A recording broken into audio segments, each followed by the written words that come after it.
बिस्मिल्लाहिर्रहमानिर्रहीम, अस्सलाम वालेकुम। उम्मीद है आप सब लोग खैरियत से होंगे। अच्छा, आज मैं जो वीडियो बना रहा हूँ ना, एक बहुत इंपॉर्टेंट टॉपिक के ऊपर बना रहा हूँ, बल्कि एक नसीहत मैं कर रहा हूँ। ठीक है, मेरी एक हम्बल रिक्वेस्ट है सब लोगों से कि मेरे पास बहुत से क्लाइंट्स आते हैं तो उनको बहुत सारे मैंने मसाइल जब देखे ना रीसेंट टाइम में, कोई एक अच्छी खासी फ्रीक्वेंसी में लोग आए तो उनको जो प्रॉब्लम मैंने जब उनका रूट काज किया, उनका एनालिसिस किया, तो पीछे कहीं एक ऐसी चीज़ नज़र मुझे आ रही थी कि ये इनको कोई इग्नोर करता है या वो इग्नोर्ड हो रहे हैं, कहीं पे किसी ऑफिस में इग्नोर्ड हो रहे हैं, किसी फैमिली में इग्नोर्ड हो रहे हैं। तो मैंने सोचा कि मैं इग्नोर के ऊपर एक वीडियो बनाता हूँ। बल्कि मैं आपसे कहूँगा कि आप कभी किसी को काइंडली इग्नोर ना करें। अब इसके पीछे मैं पूरा आपको न्यूरो साइंस आपको बताता हूँ कि जब आप किसी को इग्नोर करते हैं तो उसके ऊपर क्या गुजरती है। मैं 3 इंपॉर्टेंट कॉन्सेप्ट से इसको एक्सप्लेन करता हूँ और इसके कितने लीथल, ये कितना लीथल हो सकता है उसके लिए जिसको आप इग्नोर करते हैं। नंबर 1, देखिए, जब आपके साथ कोई सोशली अटैच होता है ना, वो आपके लिए सोशली अटैच होता है, लेकिन पता है दिमाग उसको अपना हिस्सा मान रहा होता है। दिमाग को ये नहीं पता होता कि ये कोई और बंदा है। जब आपके पास कोई इतना बंदा करीब आ जाता है ना, तो बेसिकली जो ब्रेन है वो आपको अपना पार्ट समझता है। ब्रेन समझता है कि ये भी आपकी बॉडी का हिस्सा है। ब्रेन इसको इस तरह समझता है।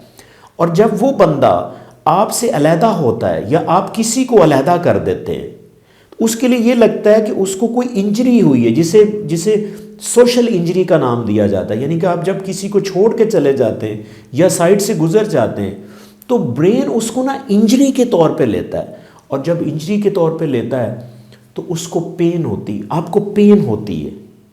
और पेन, ये फिजिकल पेन से भी ज़्यादा पेन होती है।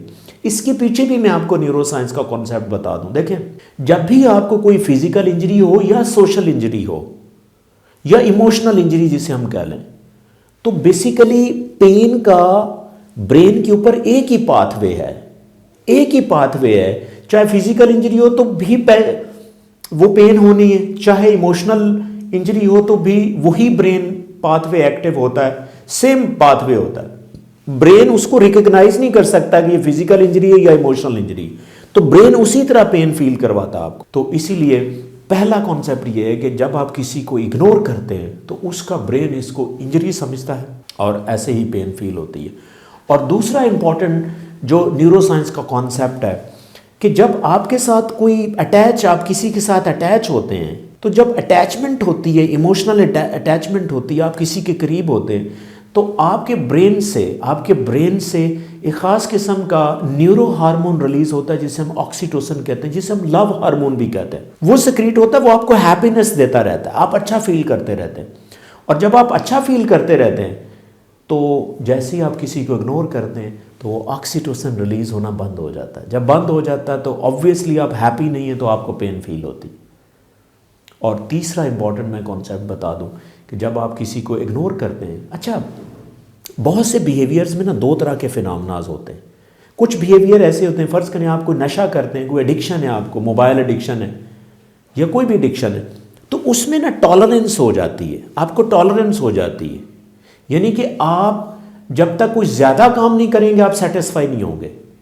इसी तरह इसकी एक उल्ट फिनोमेना होता है जिसे हम सेंसिटाइजेशन कहते हैं, कि कुछ फिनोमेनाज ऐसे होते हैं कि अगर एक दफ़ा आपने किया तो वो आपको कम फील हुआ, दूसरी दफ़ा करेंगे तो वो ज़्यादा फील होगा, तीसरी दफ़ा करेंगे तो और ज़्यादा फील होगा। तो ये इग्नोर करना सेंसिटाइजेशन के अंदर आता है। कि फ़र्ज़ करें कि मुझे किसी ने इग्नोर किया है, तो मैंने उसको सोचा है ना कि लाइक मुझे किसी ने इग्नोर किया, मैं अच्छा फील नहीं करूँगा, तो जब मैं दोबारा सोचूंगा मैं पहले से ज़्यादा बुरा फील करूँगा, तीसरी दफ़ा और सोचूंगा तो और करूँगा। बहुत से लोग ऐसे कह रहे होते हैं ना कि नहीं मुझे कोई फ़र्क नहीं पड़ता, चाहे छोड़ के चला जाए। बेसिकली उसको फ़र्क पड़ रहा होता है, इसलिए वो कह रहा होता है, उसको फ़र्क पड़ रहा होता है। ये अपने आप को कोप करने की एक स्टेटमेंट वो दे रहा होता है कि नहीं मुझे कोई फ़र्क नहीं पड़ता। अगर फ़र्क नहीं पड़ता तो उसको जिक्र क्यों करता है बार बार, उसको याद क्यों करता है? तो इसीलिए मैं अक्सर कहता हूँ कि बिल्कुल किसी को इग्नोर ना करें। इग्नोर करने से दोनों को प्रॉब्लम होता है। एक को, इसका एक सबसे बड़ा इम्पैक्ट है, जो इग्नोर कर रहा है वो भी कहीं ना कहीं रिग्रेट फील कर रहा होता है, और जो इग्नोर हो रहा होता है तो उसकी तो वैसे ही मैंने जो आपको ये न्यूरोसाइंस के 3 कॉन्सेप्ट बताएं, इससे वो डैमेज हो रहा होता है। तो काइंडली आप किसी को इग्नोर ना करें, ठीक है, मिल के रहें, ठीक है ना, अपने एक्सपीरियंस को शेयर करें, इससे बहुत ही आपको फ़ायदा। जिससे देखें, एक हमारे इस प्लैनेट के ऊपर ये सोशलाइजेशन जो डिजिटल सोशलाइजेशन होगी है, आपके पास ये स्क्रीन्स हैं, गैजेट्स हैं, इसकी वजह से आप फिज़िकल आइसोलेट हो गए। तो आइसोलेशन की वजह से मेंटल हेल्थ इश्यूज बहुत ज़्यादा हो रहे हैं, ठीक है।